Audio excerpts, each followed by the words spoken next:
So this is my YouTube. It's working. Oh, good. Well, let me try the volume. Because the problem was the volume. It always goes down to 0. It's on 22 and 23. It's now steady.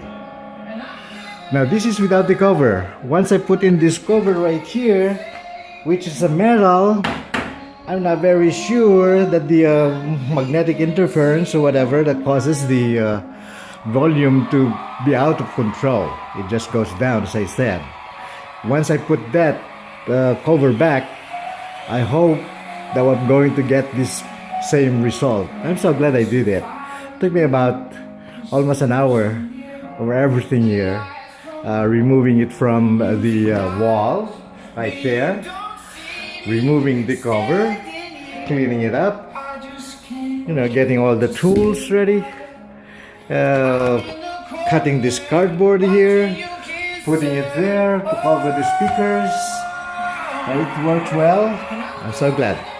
Alright, this is my contribution as my DIY for this Samsung 55. See you later, YouTube. I don't know if I can have any other videos. I'm sometimes very lazy to do that. Alright, thank you very much for watching. Bye-bye.